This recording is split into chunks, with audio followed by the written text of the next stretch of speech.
Жақында тағы бір келеңсіз жағдай болды. Банк карточкасын жоғалтып алдым. Енді не болады екен? Бір жақсы адамның қолына түссе, мүмкін қайтарып бере маған. Ал егер де алаяқтың қолына түссе ше? Ол сіздің шоттарыңызды көреді, одан ары қарай ақшаны бір жаққа аударып жіберуі мүмкін, немесе бірдеңе төлеуі мүмкін.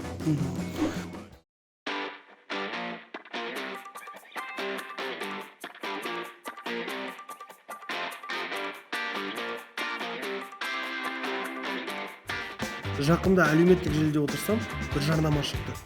Сауалнамадан өтіп, ақша ұтып алыңыз деген. Басында қуанып кеттім, оңай ақша ғой енді.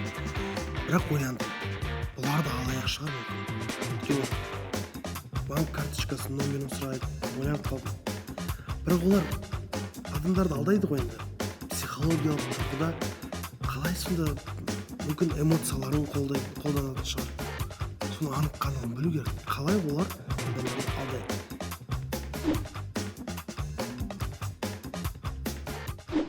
Менің атым Бекзат. Бұл бағдарлама менің қаржылық сауаттылықты үйренуім туралы. Мен көптеген жаңа білім алғым келеді, және менде бәрі ойдағыдай болатынына сенемін.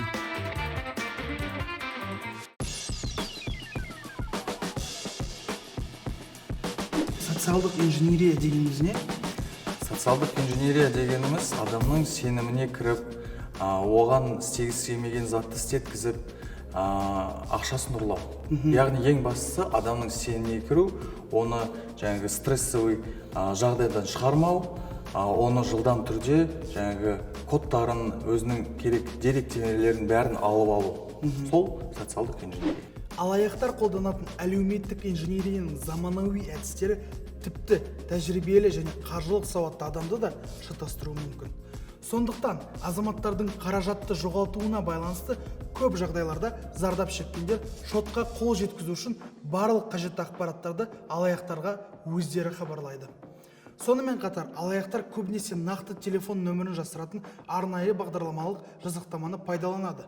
Сондықтан сіздің телефоныңызда банктың таныс нөмірі болса да, бұл сөзсіз сенімге себеп емес. Егер күмәніңіз болса, дереу жедел желі нөміріне немесе банктың кол орталығына қолмен теріңіз. Оларды әрқашан банк картасының артқы жағынан немесе банктың ресми сайтынан табуға болады. Неден біз сақтануымыз керек? Алаяқтар өздерін қалай жасырады? Сонда олар егерде істегісі келмеген затын істету үшін белгілі бір психологиялық қысымды жасайды ғой? Әрине. Онда қалай ол адам неге оған сеніп қалады? Мысалға сіз мынандай жағдайды алып көрейік. Мысалға сіз интернет жүйесінде өзіңіздің бірдеңені сатуға шешім қойдыңыз, иә? Оны бір сайтқа мысалға кірдіңіз дейік, мысалға машина саттыңыз. Машина сатасыз, сізге бір-екі күннен кейін бір адам звондайды да, мен қазір бөлек қалада жүрмін, машинеңіз маған ұнап жатыр, бірақ мен оны келіп көре алмаймын. Мен келгенше сіз сатып жібермеңіз, мен сізге жаңағы сұрап отқан сомаңыздың жартысын жіберейін деп айтады. Сізге сату қажет. Сату қажет болғандықтан сіз оған жарайды дейсіз да, өзіңіздің карточкаңыздың данныйын бересіз. Одан кейін 2-3 минуттан кейін ол сізге қайтып звондайды да, мен сізге ақша жібердім, бірақ ақша түсу үшін сізге маған телефоныңызға келіп тұрған жаңағы кодты айту керек деп айтады. Ал ол сіздің кодыңыз сіздің банкіңізден келіп тұрады. Яғни сіздің приложениеңізге, интернет банкингіңізге біреу кіріп жатыр. Сол кезде сіз егер жаңағы банктің жіберіп тұрған сообщениясын көбісі оқымайды, шыны керек, көбісі оқымайды. Енді алдында ақша түсейін деп тұрған. Сол үшін оқымайды да жаңағы кодты айтып жібереді. Ол алаяқ болса жаңағы оның приложениесіне кіріп ақшасын ұрлайды. Клиент оның ақшасы ұрланғанын бірнеше уақыт өткеннен ғана біледі. Өзі кіріп тексергеннен кейін.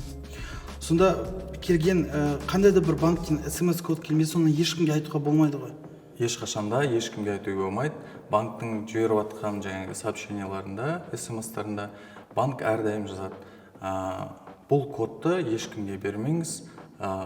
Әлбетте жаңағы сізге звондап жатқан банктың қызметкерлері болса да деп жазады. Ешкімге ешқашан айтуға болмайды, себебі ол сіздің жаңағы шотыңызға толықтай қолдануға мүмкіндік береді.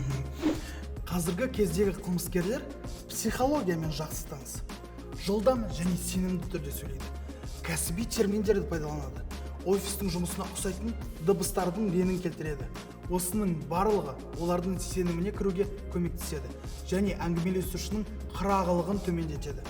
Бұл ретте олар клиентті асықтырады және қорқытады, оның сезіміне қысым жасайды және түзетілмейтін кемшіліктің болғанына сендіреді.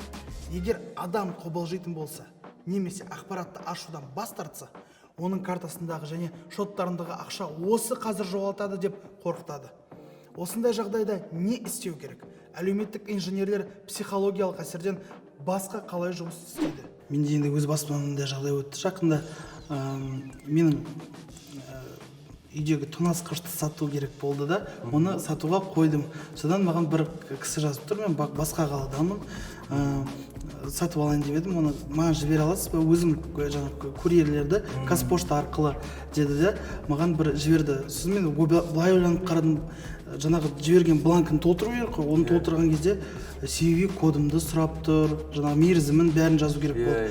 Әр ойландым да, бер ойландым да, жоқ, жібермеймін, маған керек емес деп шешім қабылдадым. Сонда егер де мен ойланып беретін болсам, онда мен ақшамды алып сыпырып алайын деп тұр ғой. Иә, ол жаңа сіз айтып отырғаныңыз фишингқа жатады. Фишингқа, иә. Себебі ол сізбен келісімге келіп тұрып, курьердан жіберемін деп жіберіп тұрған сілтемесі, ол жалған сайт болады.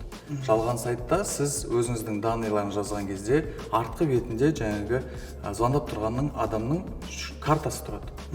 Яғни сіз өзіңіз данныйын жазып, төлемді қабылдауға келісім берген кезде сіздің шотыңыздан ақша ұсталынады. Ол ақшаны ол алдын ала жаңа жазып қойған, қандай сумма болу керек екен, ол сіздің шотыңыздан ұсталынады да ана кісінің шотына кетеді. Егер де бір рет өтіп кететін болса, ол сіздің шотыңыз толықтай нольге дейін түскенше дейін бүкіл ақшаны шығарып тастайды. Сонда мен адамдық қала жаздадым. Иә, сақтанғансыз. Соңғы 2 жылда алаяқтық қылмыстың ең кең тараған түрлерінің бірі болып табылады. Қылмыстың жалпы құрылымында алаяқтықтың үлесі 10-нан 13,3%-ға дейін өсіп, ұрлықтан кейін 2-ші орында тұр. Көптеген жағдайларда 70-90% пайдаланушылар кейде өздері түсінбестен өздерінің дербес деректерінің және соның салдарынан ақшаның жылыстап кетуіне қатысады. Көптеген адамдар құрылғыны қорғау қажеттілігін елемейді. Өйткені олар лицензияланған бағдарламалық қамтылымды сатып алуға қаражат жұмсағысы келмейді. Бірақ антивирусты пайдалану барлық құрылғылар үшін міндетті. Вирусқа қарсы бағдарламалар желілік қауіптерді уақытында анықтауға және алаяқтық шабуылдардың алдын алуға көмектеседі. Айтпақшы, вирус көбінесе құрылғыға электрондық поштаға салынған файл немесе фишингтік сайтқа сілтеме арқылы енеді. Сондықтан URL мекен-жайының жазылуына міндетті түрде назар аударыңыз.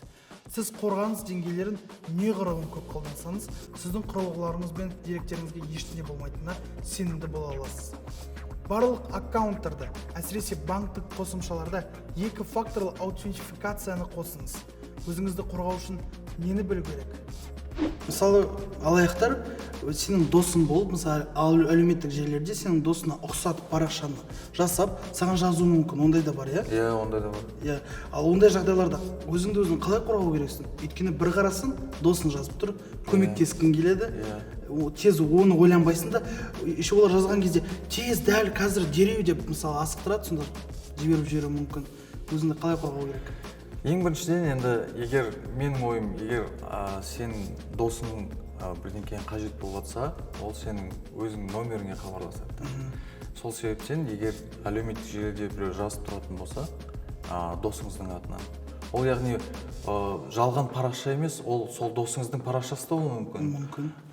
Ол оның жаңағы алаяқтар оның атынан кіруі де мүмкін.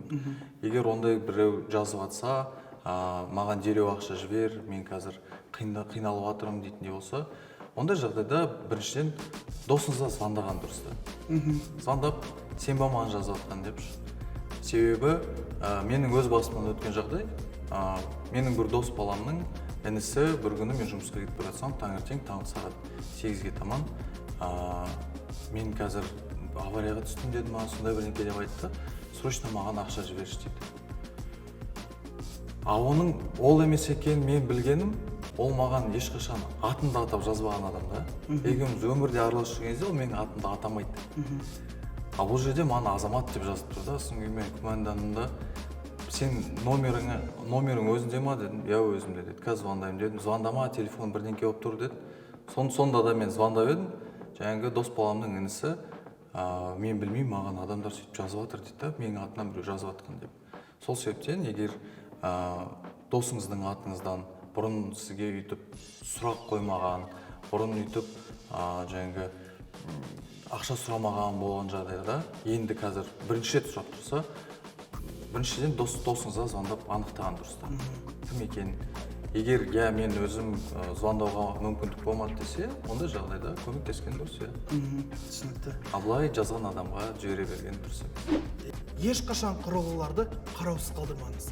Егер қандай да бір уақытқа компьютеріңізді, телефоныңызды, немесе планшетіңізді қайтып келу уақытына қарамастан қалдыру қажет болса, оны қаскүнемдер пайдаланып кетпеу үшін бұғаттаңыз. Смартфоныңызды үшінші тұлғаларға бермеңіз. Әсіресе онда мобильді банкинг немесе төлем қосымшалары орнатылған жағдайда.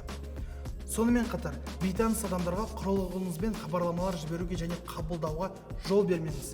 Сіздің аккаунтыңызға деректер алу үшін 10 секунд жеткілікті. Ондағы ақшаны алу үшін одан да аз уақыт қажет. Сондықтан, егер бейтаныс адам біреумен байланысу үшін сізден телефон сұраса, өтінішін қабыл алмаңыз, немесе нөмірді өзіңіз теріп, динамикті қосыңыз. Бұл ереже кер жағдайда да жұмыс істейді. Басқа адамдардың құрылғыларынан онлайн банкингке кірмеңіз, интернетте сауда жасамаңыз, және бұл мақсаттар үшін қоғамдық Wi-Fi қолданбаңыз. Әлеуметтік инженерлерге, кәсіби алаяқтарға және психологтарға түспеу үшін өзіңіздің қауіпсіздігіңіз туралы қандай кеңестер алуға болады? Жалған сайт деп айттыңыз, жаңа жіберген. Бірақ мен кірсем сілтемеде біз тура Қазпоштаның сайты сияқты. Қазпоштаның сайты емес па онда? Жоқ, ол Қазпоштаның сайты емес. Оны бірдей қылып жасайды. Себебі адам бір қарағанда оның өтірік екенін анықтай алмайтындай қылады. Оның өтірік екені жаңағы сайттың өзінің адресінде белгілі болады. Мысалға Қазпоштаның сайты қазпост.kz болатын болса, ол жерде мысалға kaz.post.kz болады. Сонда бір жерде нүкте, бір жерде үтір, немесе бір бөлек әріп болатын болса, ол же басқа сайт болып кетеді. Оған қоса жаңағы мен айтып кеткендей, сайттың сертификатын қарай салу керек. Ол көрініп тұрады. Ең үстінде URL-ның астында жаңағы HTTPS деп тұрады. Егер ол ондай жазу болса, яғни оның сертификаты бар. Ондай жағдайда кішкене сенуге болады, бірақ сонда да қазір сақ болу керек. Ол біріншіден, екіншіден әрбір ондай төлем жасайтын сайттар, мысалға сататын заттар, мысалға OLX деп айтайық. OLX мысалға өзінің сайтында біз ондай жаңағы қызмет көрсетпейміз деп жазады, себебі оларға да ол тиді. Олар былтырдан бастап өзінің сайтында сөйтіп жазатын болды. Себебі оларда да OLX курьер деп шығатын болды, қаншама адамдар соған алданды, қаншама ақша ұрланды, бірақ OLX-тің ондай негізі қызметі жоқ, курьер деген. Ақпаратты беру қорғаудың жоғалу екенін бәрі біледі. Қарапайым, бірақ өте құнды кеңес. Құпия сөздеріңіз бен SMS хабарламалар арқылы келетін мобильді банкингтің кодтарын ешкімге және ешқашан, тіпті банк қызметкерлеріне айтпаңыз. Банк өкілдері сізден шот және банктік карта деректемелерін, пин-кодты, CVV-кодты және өзге құпия ақпаратты ешқашан сұрамайды. Сізден осындай ақпаратты сұраған жағдайда, бұл дерек туралы сізге қызмет көрсететін банктың жедел желісі бойынша хабарлап айтыңыз. Телефон алаяқтары өздерін банк қызметкерлері немесе түрлі қаржы ұйымдарының қауіпсіздік қызметі ретінде таныстырғанды ұнатады. Абай болыңыздар. Мен білесіңдер ме, нені түсіндім? Алаяқтар тіпті әр жүрген жерінде кездеседі деп те ойламаппын. Олар тараққан сияқты көбейіп кеткен. Бұл өмірде екінің бірі бір рет болсын алаяқтармен кездесіп көрген. Мүмкін алданбаған шығар, бірақ кездесіп көргені айдан анық. Өкінішке орай, кейбір адамдар алаяқтарға магнит секілді тартыла береді. Өйткені олар бізге қарсы адам психологиясын қолданады. Біздің мақсатымыз оларды тауып, оларға ешқашан алданбау. Мен өзімнің детективтік зерттеуімді жүргіздім. Қалай ол? Онлайн алаяқтар алдайды екен. Негізі цифрлық карта дегеніміз не және оның классикалық картадан қандай айырмашылығы бар? Сонда интернет сауда туралы қандай кемшіліктер бар?